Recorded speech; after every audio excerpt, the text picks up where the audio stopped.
बिस्मिल्लाहिर्रहमानिर्रहीम। अस्सलाम वालेकुम एवरीवन। मैं हूं आपका मेज़बान मोहम्मद उसामा खालिद। उम्मीद करता हूं कि आप सब खैरियत से होंगे।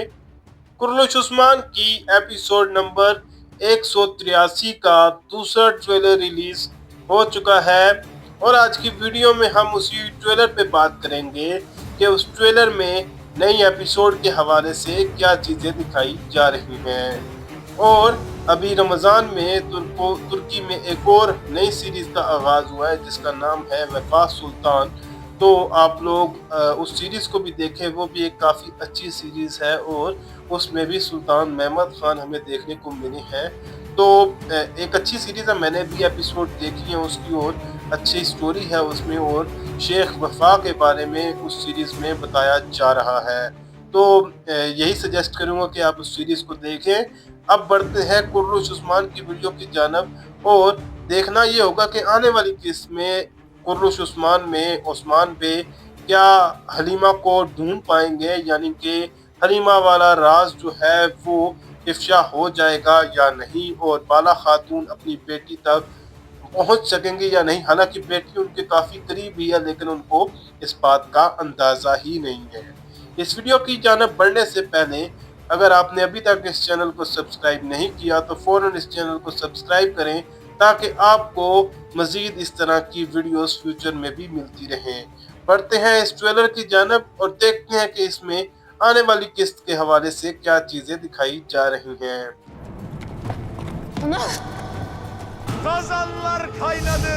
ट्रेलर के पहले ही सीन में हम बाला खातून को ओस्मान बे के खुफिया कबीले में दाखिल होता हुआ देख सकते हैं और फातिमा खातून यहाँ पर बाला खातून को देखने के बाद वालदा पुकार कर उनकी जानब बढ़ने लगती हैं और उसके साथ साथ यहाँ पर हम गोंजा खातून, होला फिरा खातून और फातिमा खातून सबको ही बाला खातून के साथ मिलते हुए देख सकते हैं। और यहाँ पर जरकुताई का डायलॉग सुनाई दे रहा है और वो ये बात बोल रहा है कि चूल्हे जो है वो जल चुके हैं या खाने तैयार हो चुके हैं। यहाँ पर भी जरकुताई बे का ही डायलॉग सुनाई दे रहा है और वो अपनी बात को मुकम्मल करते हुए ये कह रहे हैं कि दस्तरखान लगा दिए गए हैं और 11 महीनों का सुल्तान आ चुका है, यानी कि रमज़ान आ चुका है और वहीं पर हम खवातीन को भी खाना बनाते हुए देख सकते हैं। तो कुर्रुश उस्मान की एक ख़ास बात यह है कि जब भी कोई इस्लामी इवेंट आता है तो वो इस सीरीज में उसी टाइम पर दिखाया भी जाता है। Oruç yalnızca açlık değildir. जरकुताई बे यहाँ पर ये बात बोलते हैं कि क्या हम ये बात भूल सकते हैं और उसके साथ साथ वो ड्रम बजाते हुए नजर आ रहे हैं और उसके साथ साथ यहीं पर ओस्मान बे का डायलॉग भी सुनाई दे रहा है और वो ये बात बोल रहे हैं कि रोज़ा रखना सिर्फ भूखा रहना नहीं होता। तो देखते हैं कि ओस्मान बे यहाँ पर अपनी बात को मुकम्मल करते हुए क्या कहेंगे। Açın halinden anlamaktır. Vallahi.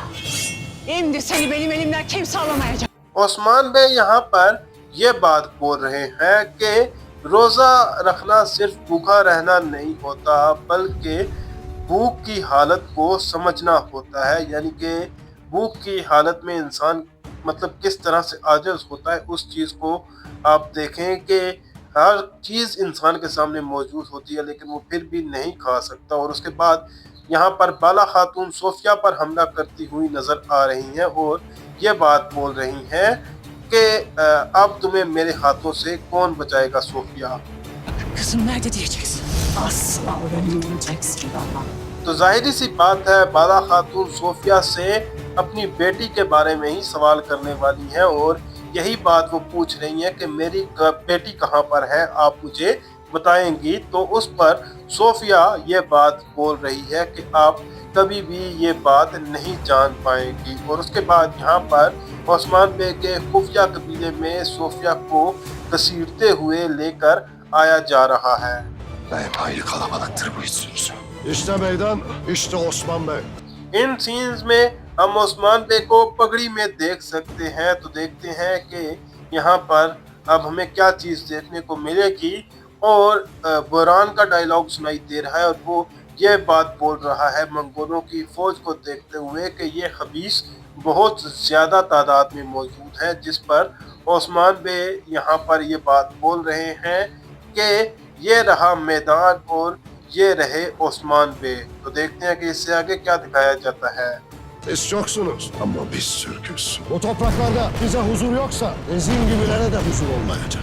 Osman बे यहाँ पर ये बात बोलते हैं कि बेशक आप लोग ज़्यादा हो लेकिन हम भी तुर्क हैं। और उसके बाद उन्होंने ये बात बोली कि अगर इन ज़मीनों पर हमारे लिए कोई सुकून नहीं है, यानी कि अगर हम इन ज़मीनों पर आराम से नहीं रह सकते तो हम फिर आप लोगों को भी इन ज़मीनों पर सुकून से नहीं रहने देंगे। यानी एक किस्म का ये मतलब हुआ कि अगर हम आराम से नहीं रहेंगे तो आप लोग भी यहाँ पर आराम से नहीं रह सकते। और उसके बाद यहाँ पर हमला होते हुए देख सकते हैं आप मंगोलों की फौज पर। Kibrim ve inadım değişmez. Benim atam Oğuz. इस सीन में ओस्मान बे उलुगान के सामने मौजूद है और उलुगान ये बात बोल रहा है कि आपका तकब्बुर और आपकी जिद कभी भी तब्दील नहीं हो सकती। जिसके बाद ओस्मान बे ये बात बोल रहे हैं कि मेरे जो अबाउ अजदाद हैं वो ओगोज़ हैं। और यहाँ पर आप कुछ सिपाही भी देख सकते हैं जो कि मंगोलों का ही लिबास पहने हुए हैं। Kanım aynı kan. İnadım aynı inat. Baş verin, can verin. यहाँ पर ओस्मान बे अपनी बात को मुकम्मल करते हुए ये कह रहे हैं कि मेरे अबाउ अजदाद ओगोज़ हैं तो मेरा खून भी वही खून है और मेरी जिद भी वही जिद है। और यहाँ पर हम उलुगान को हमला करते हुए देख सकते हैं तो ओरहान बे और दीगर सिपाहियों को भी तीर लग रहे हैं। और उसी के साथ साथ ओस्मान बे ये बात भी बोल रहे हैं कि हम अपने सर दे सकते हैं और हम अपनी जानें दे सकते हैं। तो देखते हैं कि इससे आगे हमें मजीद क्या चीज़ें दिखाई जाती हैं। Ama asla boyun azdan az, çoktan çok gider. Trailer के इख्तिताम में ओस्मान बे ये बात बोल रहे हैं कि मैं अपनी जान तो दे सकता हूँ लेकिन सर कभी नहीं झुका सकता या गर्दन कभी नहीं झुका सकता। और उसके बाद वो ये बात भी बोल रहे हैं कि कम से कम और ज़्यादा से ज़्यादा लोग भी मर जाते हैं या चले जाते हैं। तो यहीं पर इस ट्रेलर का इख्तिताम हो रहा है जहाँ पर ओस्मान बे और उलुगान आमने सामने हैं। तो देखते हैं कि हमें मज़ीद क्या चीज़ें इस एपिसोड में देखने को मिलेंगी। फिलवक़्त के लिए इतना ही। अगर आपको वीडियो अच्छी लगी तो वीडियो को लाइक लाजमी करिएगा, मेरे इस चैनल को लाजमन सब्सक्राइब करें और बेल आइकन को प्रेस करें ताकि आपको तमाम नई वीडियोस की अपडेट्स मिलती रहें। मिलते हैं बहुत जल्द नई वीडियोस के साथ, नई अपडेट्स के साथ। तब तक के लिए इजाज़त दीजिए। अल्लाह हाफिज़।